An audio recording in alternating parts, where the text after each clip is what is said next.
7월 18일 토요일 새벽 예배 하나님께서 저희에게 주시는 말씀은 이사야서 7장 1절에서 9절까지의 말씀입니다. 드라마 바이블로 저희가 함께 들으시고 보시겠습니다. 우시아의 손자여 요담의 아들인 유다의 아하스 왕 때에 아람의 르신 왕과 르말리아의 아들 이스라엘의 베가 왕이 올라와서 예루살렘을 쳤으나 능히 이기지 못하니라. 어떤 사람이 다윗의 집에 알려 이르되 아람이 에브라임과 동맹하였다 하였으므로 왕의 마음과 그의 백성의 마음이 숲이 바람의 흔들림같이 흔들렸더라. 그때에 여호와께서 이사야에게 이르시되 너와 내 아들 스왈야숲은 윗못 수도 끝 세탁자의 밭 큰 길에 나가서 아하스를 만나 그에게 이르기를 너는 상가며 조용하라.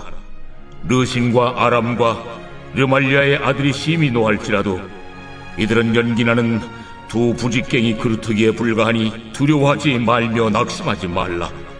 아람과 에브라임과 르말리아의 아들이 악한 꾀로 너를 대적하여 이르기를 우리가 올라가 유다를 쳐서 그것을 쓰러뜨리고 우리를 위하여 그것을 무너뜨리고 다베엘의 아들을 그 중에 세워 왕으로 삼자 하였으나 주 여호와의 말씀이 그 일은 서지 못하며 이루어지지 못하리라. 대저 아람의 머리는 다메섹이요 다메섹의 머리는 르신이며 65년 내에 에브라임이 패망하여 다시는 나라를 이루지 못할 것이며 에브라임의 머리는 사마리아요 사마리아의 머리는 르말리아의 아들이니라. 만일 너희가 굳게 믿지 아니하면 너희는 굳게 서지 못하리라. 저희가 최근에 묵상하고 있는 이사야서 말씀은 이스라엘이 남유다와 북이스라엘로 분열되어 있을 때를 역사적 배경으로 하고 있습니다. 그 중에서도 남유다를 향한 하나님의 말씀이 바로 이사야서 말씀입니다. 특별히 오늘 본문은 남유다의 아하스라는 왕이 통치하고 있을 때의 일인데요. 북이스라엘이 인접한 아람 나라와 연합해서 남유다를 침공하게 된다는 이야기입니다. 그럼 북이스라엘은 왜 남유다를 공격했던 것일까요? 그 이유는 남유다가 북이스라엘에게 협력하지 않았기 때문입니다. 그래서 남유다의 아하스를 폐위시키고 자신들의 입맛에 맞는 왕을 세우고자 했던 것입니다. 그런데 북이스라엘과 아람의 이런 의도는 하나님의 뜻과는 전혀 맞지 않았습니다. 하나님께서는 분명히 다윗의 후손들이 영원토록 왕위에 오를 것이라고 약속하셨습니다. 그런데 그 다윗 왕조를 패하고 엉뚱한 왕을 남유다에 세우겠다는 북이스라엘의 생각은 하나님의 역사와 맞지 않았던 것입니다. 그래서 오늘 본문 1절 말씀에서도 보듯이 그들이 예루살렘을 쳤으나 능히 이기지 못하리라고 말씀합니다. 그들은 승리할 수 없었던 것이고 그들의 계획은 수포로 돌아갈 수밖에 없는 계획이었던 것입니다. 하지만 연합군이 쳐들어온다는 소식을 들은 남유다의 아하스 왕은 두려움에 사로잡혔습니다. 2절 말씀에 보시면 왕의 마음과 그의 백성의 마음이 숲이 바람의 흔들림같이 흔들렸더라고 말씀하고 있습니다. 솔직히 두렵지 않을 수 없었던 것이죠. 이때 하나님께서 이사야 선지자를 아하스 왕에게 보내십니다. 그리고 선지자를 통해 말씀하십니다. 4절 말씀인데요. 침착하게 행동하라고 북이스라엘과 아람 연합군은 타담한 부직갱이에서 나는 연기에 불과하다고 두려워하거나 낙심하지 말라고 격려의 말씀을 주십니다. 그리고 7절 말씀에서 그들이 계획하는 일은 결코 서지 못하고 이루지 못한다고 장담해 주십니다.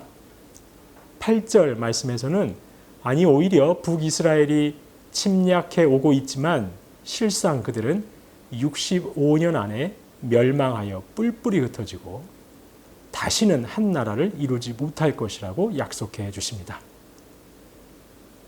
하나님께서 지켜주실 것이니 염려하지 말라는 말씀, 이사야 선지자를 통해 아하스 왕에게 주셨던 것입니다.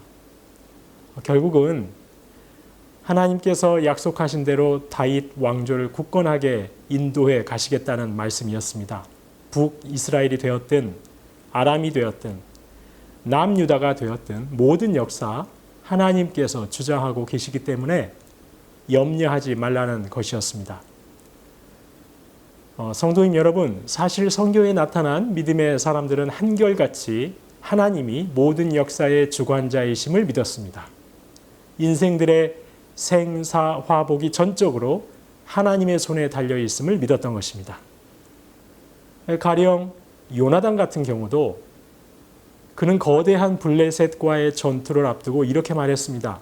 여호와의 구원은 사람의 많고 적음에 달려있지 않다고 담대하게 선포했습니다. 블레셋과의 싸움에서 승리와 패배의 여부는 사람의 수가 아니라 하나님의 손에 달려있다고 말한 것입니다. 그렇습니다. 요나단의 때의 이스라엘도 아하스 왕 때의 남유다도 결국 하나님의 손에 달려 있었던 것입니다. 하나님이 주장하고 계셨던 것입니다. 그리고 저희 역시 바로 이 믿음 가지고 살아가는 하나님의 자녀들입니다. 그렇다면 하나님께서 역사의 주관자이시고 내 인생을 주장하고 계시는 분임을 믿고 살아가는 저희가 가져야 할 태도는 무엇일까요? 그것은 바로 상황과 환경 너머에 계시는 하나님을 바라보는 것입니다. 눈에 보이는 현상이 아니라 그 너머에 계시는 하나님을 바라보는 것입니다.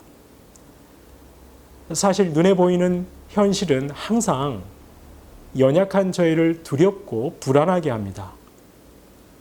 사람의 생각과 계산으로 하면 도저히 감당할 수 없을 것 같은 현실. 그 현실이 너무 잦은 것이 저희의 삶인 것이죠.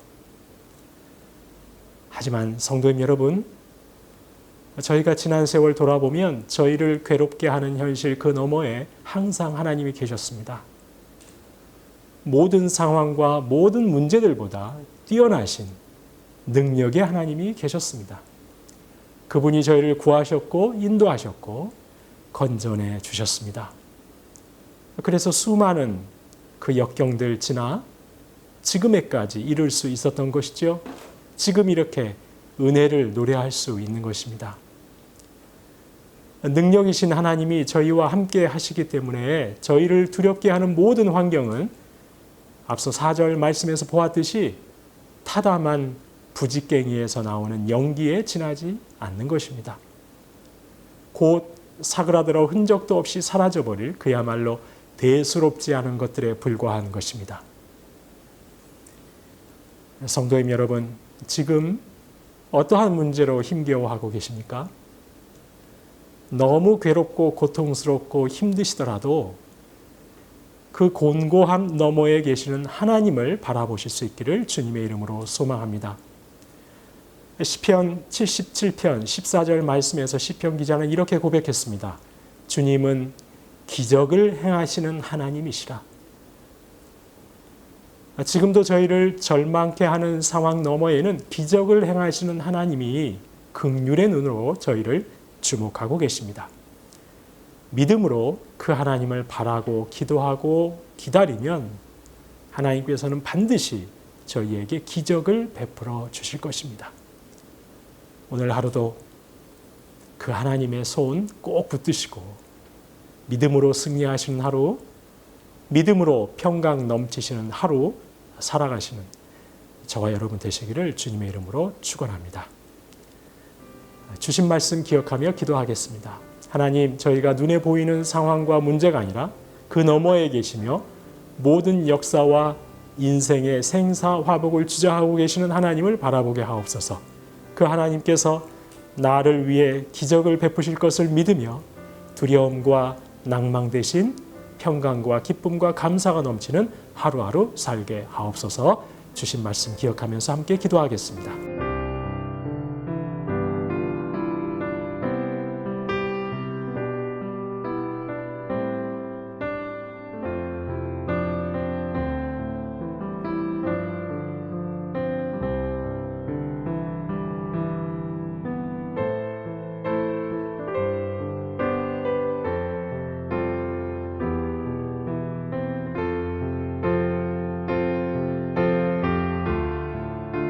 이어서 나라와 민족을 위해서 기도합니다. 코로나19로 많은 어려움이 있지만 하나님이 주시는 평강이 넘치게 하시고 복음의 통로가 막히지 않도록 인도하옵소서. 세우신 위정자들을 통해 하나님의 공의와 사랑이 넘치는 이 나라 되게 해달라고 나라와 민족을 위해서 함께 기도하겠습니다.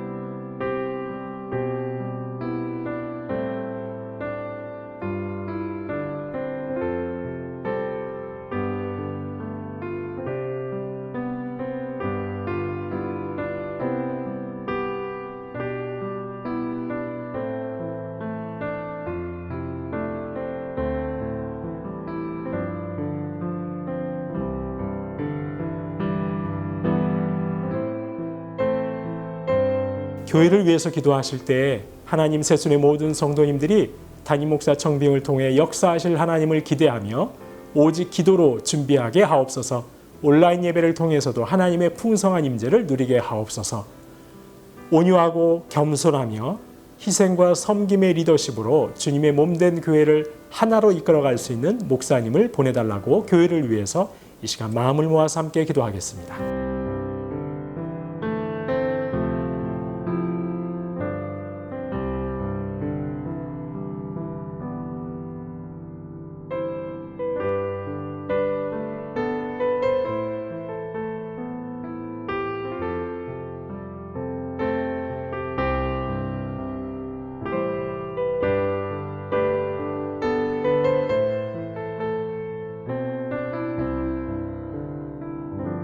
마지막으로 선교사님과 환우들을 위해서 기도합니다. 오늘 토요일은 중국 서안의 연미족 정부흥 선교사님을 위해서 기도하는 날입니다. 하나님, 가족들의 건강을 지켜주시고 늘 성령 충만하게 하옵소서. 교제하고 있는 현지인들이 구원받는 은혜가 있게 하옵소서. 중한 질병으로 투병 중에 계시는 김인혜 집사님, 김광순 집사님, 김영자 권사님, 김기석 집사님, 김찬준 집사님, 정순금 권사님을 위해서도 기도해 주시고, 또한 수술 후에 회복 중에 계시는 정임 집사님의 회복을 위해서도 이 시간 함께 기도하도록 하겠습니다.